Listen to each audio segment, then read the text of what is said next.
In the glittering heart of Dubai, where skyscrapers pierce the sky like diamonds and luxury flows like oil from the earth, a young woman named Mira Collins wiped down a marble table in the lobby of the world's most opulent seven-star hotel.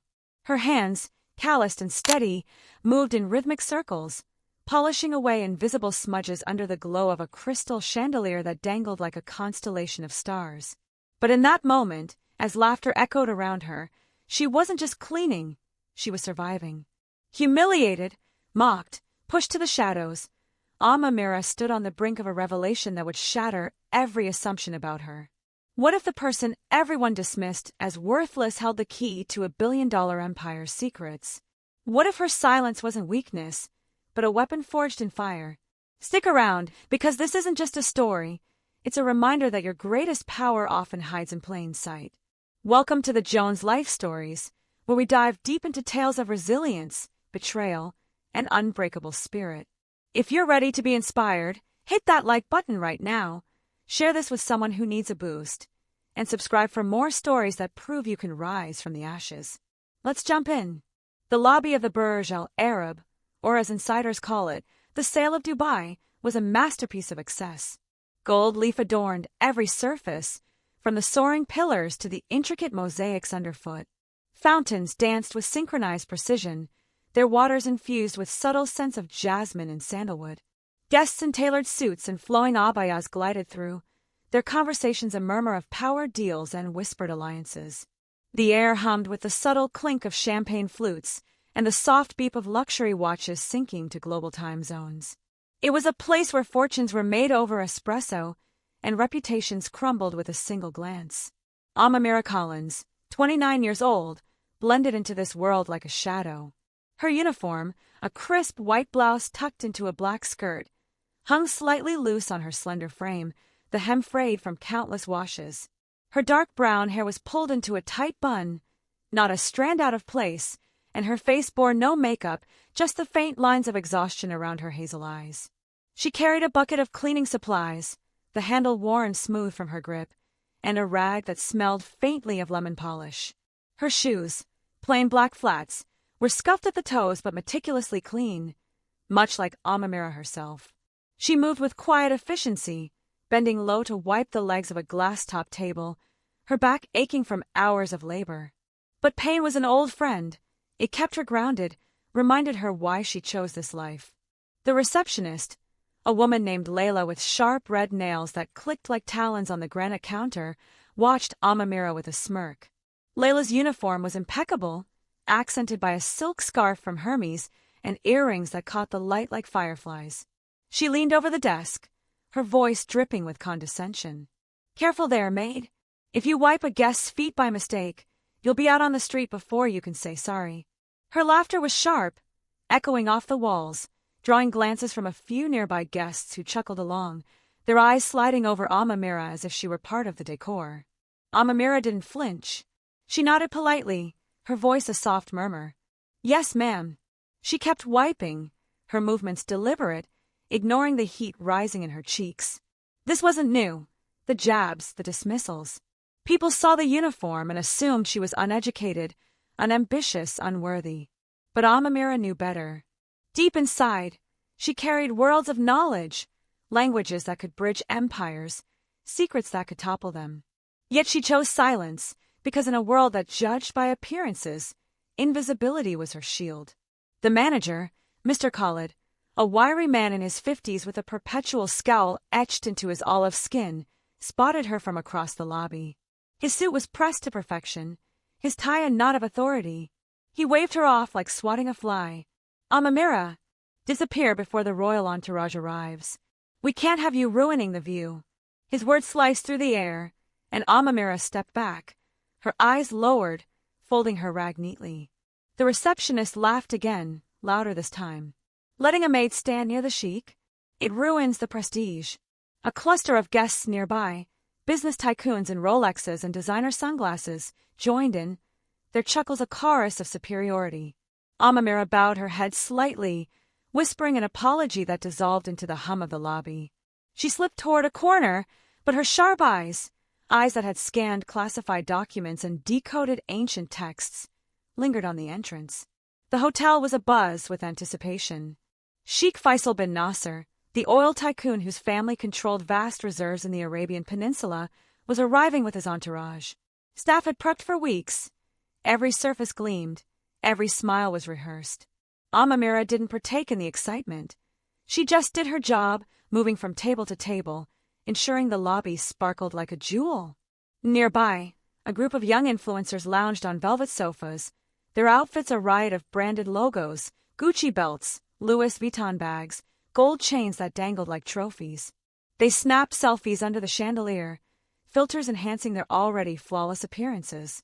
One of them, a woman named Zara with a fake tin glowing under the lights and a laugh like shattering glass, spotted Amamira. "Oh my God, look at her shoes!" Zara exclaimed, pointing dramatically. "Did you steal those from a thrift store?" Her friends erupted in cackles, one pretending to gag theatrically while another pulled out her phone to film. Amamira's hands stilled on the table for a fraction of a second. Her shoes were indeed from a discount store, practical, unassuming, but they carried her through long shifts without complaint. She didn't look up, just continued wiping, her movements slow and deliberate, like a meditation. Zara leaned closer, her phone thrust forward. "Smile for my story, Maid lady," she taunted, her voice laced with mockery. The camera captured Amamira's profile, the quiet dignity in her posture contrasting Zara's flashy excess. Amamira's jaw tightened imperceptibly, but she said nothing. Instead, she turned slightly, her hazel eyes meeting Zara's for a split second, a gaze so piercing, so filled with unspoken intelligence, that Zara flinched and looked away, muttering something about weird vibes. The influencers shuffled uncomfortably, their laughter fading into awkward silence. Amamira returned to her work, but inside, a quiet resolve burned. She had faced worse than social media bullies. She had stared down warlords and diplomats. This was nothing. Hey, before we dive deeper into Amamira's incredible journey, let's pause for a second. If this story is hitting home, if you've ever felt underestimated or pushed aside, do me a favor. Grab your phone, smash that like button to show your support, drop a comment sharing your own story of rising above, and subscribe to the Jones Life Stories. We're all about motivation, inspiration, and real-life triumphs. Your engagement keeps these stories coming, reminding us that no matter how low you start, you can soar. Thanks for being part of this community. Now, back to the tale. The Sheikh entered like a force of nature, his white robes flowing crisply, embroidered with threads of gold that caught the light. His presence was heavy, commanding the room without a word. Behind him trailed his aides, men in sharp suits and sunglasses, their postures rigid, voices low and clipped in Arabic. The hotel staff scrambled, bows, smiles, offers of chilled dates and Arabic coffee. Amamira remained in her corner, wiping a seldom-used side table, her role to be invisible.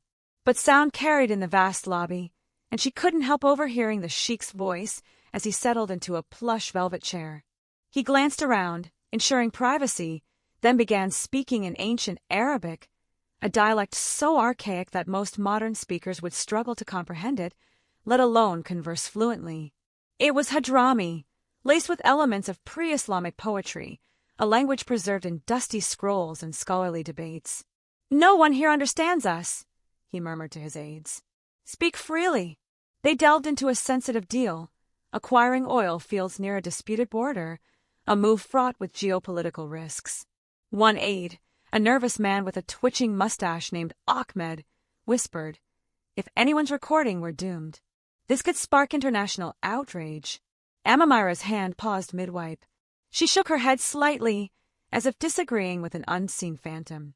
Discreetly, she pulled out her phone, not to record, but to open an app she had developed herself during sleepless nights. It was a real-time translator for ancient dialects, using algorithms she had coded from scratch, drawing on her vast linguistic knowledge. The screen flickered to life, parsing the words seamlessly. But a nearby hotel guest, a middle-aged man in a tailored Armani suit with a gold cufflink glinting, noticed her. His name was Mr. Reynolds, a British expat dealmaker.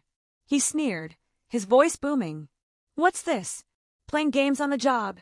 He turned to Mr. Khalid, the manager, who was hovering nearby. "You let your staff slack off like this? In front of royalty?" Mr. Khalid's face flushed crimson, veins bulging in his neck.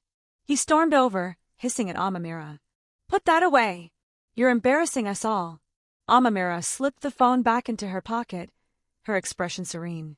"I was just checking something," she said softly, her voice like a gentle breeze. Mr. Reynolds laughed, addressing the growing crowd. "Checking something? Like how to mop better." The laughter spread, sharp, cruel, a wave of derision that washed over Amamira. She curled her fingers around the bucket's handle, knuckles whitening, but she didn't retort. Instead, she picked up her supplies and moved to another table, her steps as steady as a heartbeat. In that moment, she embodied quiet strength, a reminder that true power doesn't need volume. One of the Sheikh's aides, a tall man with slicked-back hair tied in a ponytail named Tariq, caught her lingering glance. "Hey, you!" he barked, pointing accusingly. "What are you staring at? Do you understand a word we're saying?" The room's attention snapped to Amamira. Layla the receptionist snorted, folding her arms. "Don't think working here gives you the right to spy on royalty." Another aide, a stocky man with a beard named Omar, snapped, "Get her out of here." His voice dripped with disgust. Mr. Khalid rushed over, his face beet red. "Amamira, go to the storage room now. You're banned from the lobby." Amamira's shoulders remained straight. She bowed slightly. "I didn't mean to intrude. I only know a little Arabic." The aides burst into laughter. Tark sneered, "Arabic? Since when do maids speak the language of royalty?" Layla joined in, her laugh like shattering crystal. Amamira's fingers tightened on her rag, but her face stayed calm. She turned to leave, her steps measured. As she neared the edge of the lobby, a young bellboy named Jamal, barely 18 with wide eyes and a uniform that hung loose on his lanky frame, hesitated beside her. He'd seen Amamira work late nights, always quiet, always offering a kind word or a shared snack. He leaned in, whispering, "Don't let them get to you, Amamira. They're just loud because they're insecure." Amamira paused, her eyes softening, the first crack in her armor. She gave him a small nod, barely noticeable, and continued walking. Jamal's words lingered like a spark in the cold room, a tiny act of kindness in a sea of cruelty. It was a motivational nudge. Even in darkness, allies appear when you least expect them. She tucked her rag into her pocket, her fingers brushing against a faded photo of her brother, Sammy. The image, a 12-year-old boy with a wide smile in a dusty Yemeni street, grounded her. Sammy's death had shattered her world, but his memory kept her moving. She didn't need approval from these people.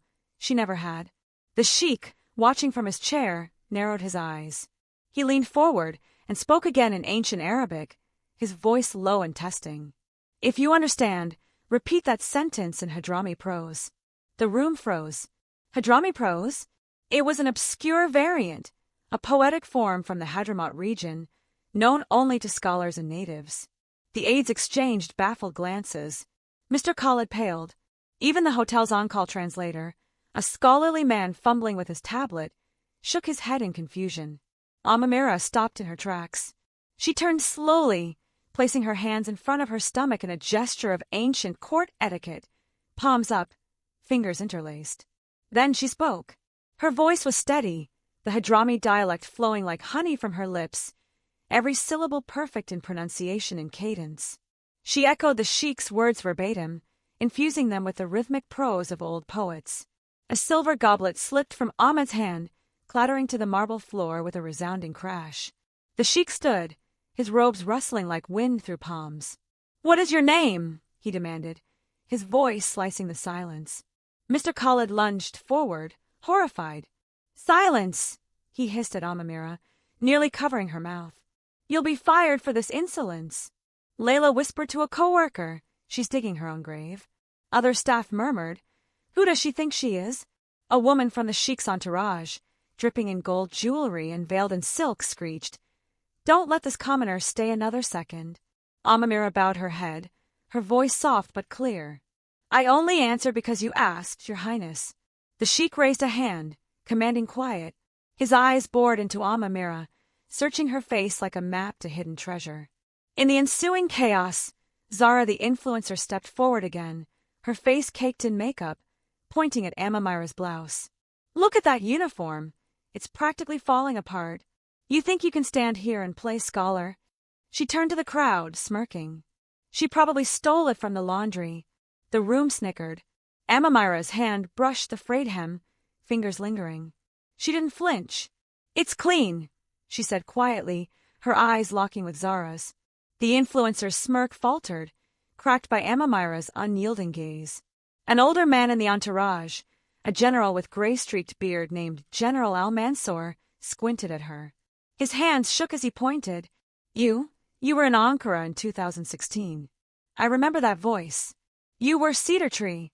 The name hung heavy. Cedar Tree, the code name for a legendary translator at a top-secret military summit. Her voice had bridged two warring nations, averting catastrophe. The aides glanced nervously. Mr. Khalid's jaw dropped. The Sheikh sat back, hands clasped. Why are you here, working as a maid? Amamira's eyes flickered to her pocket photo. I left that life. I've done enough. The Sheikh nodded, unreadable. But today, I need you one more time. A junior aide, his tie too tight and face flushed with ambition named Kareem, stepped forward. This is ridiculous. She's a maid, not a diplomat. You can't trust her with sensitive matters. She's probably faking it. Murmurs of agreement rose. Amamira stood still, folding her rag neatly and setting it down, a gesture of precision that silenced Kareem mid-rant. Tariq, the ponytail aide, sneered. You think a few fancy words earn you respect? Could be a coincidence. Prove it, respond in extinct Bedouin Arabic. The room waited for her to falter. Amamira didn't blink. She opened her mouth and sang a traditional folk song of the Al-Harif tribe, her voice soft and haunting, every note flawless. Kareem stepped back, pale. Impossible. Only someone from the Al-Harif would know that. Amamira met his eyes. I lived with them for 2 years. The words rippled through the room.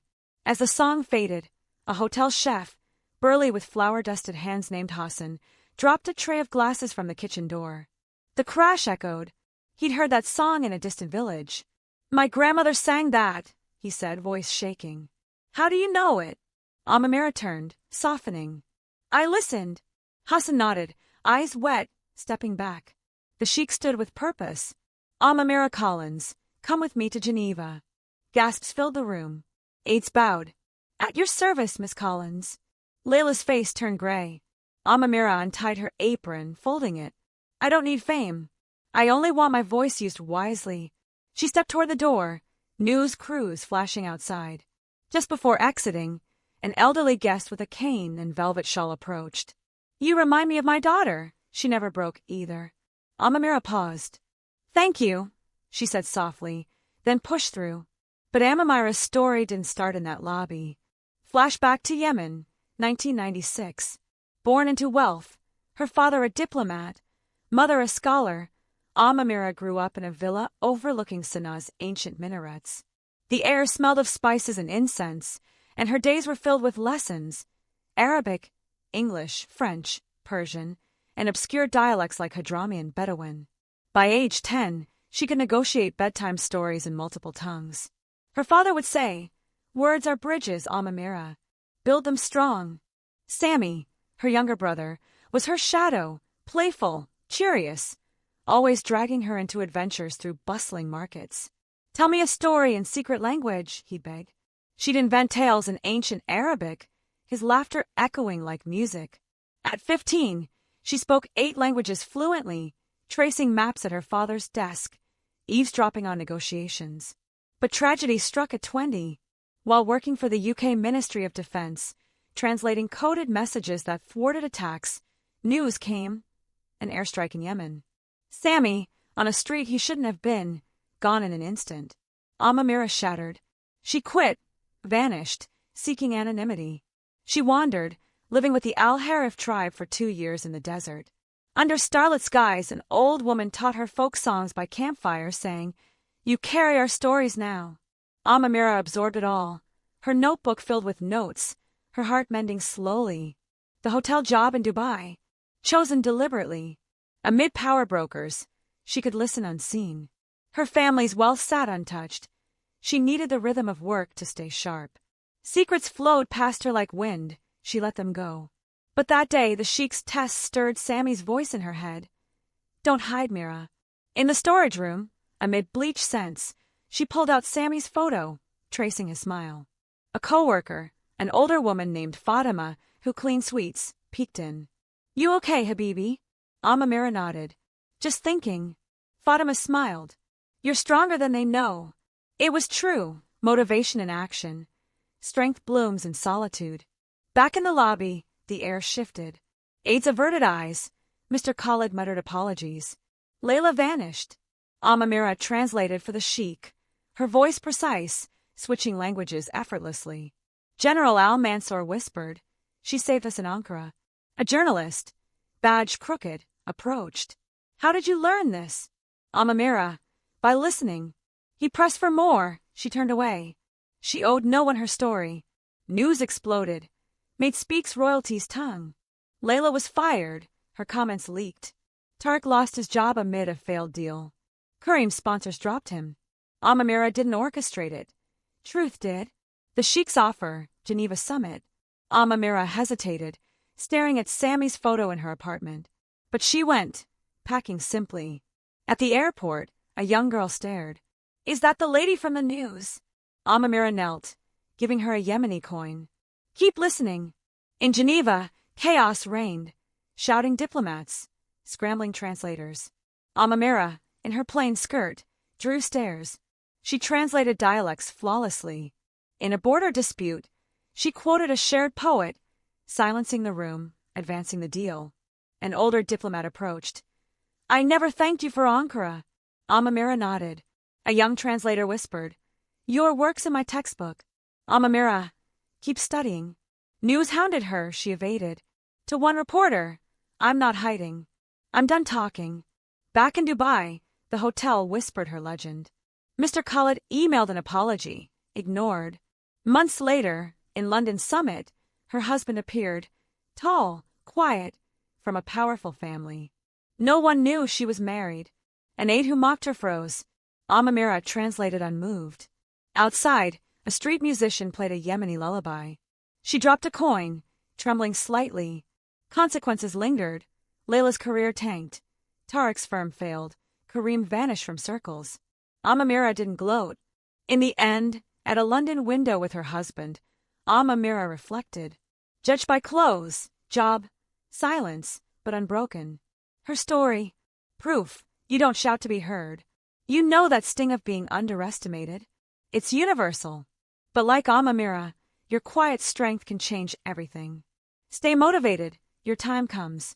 Watching from where? Comment below. Like, share, subscribe to the Jones Life Stories for more empowering tales. Let's heal together.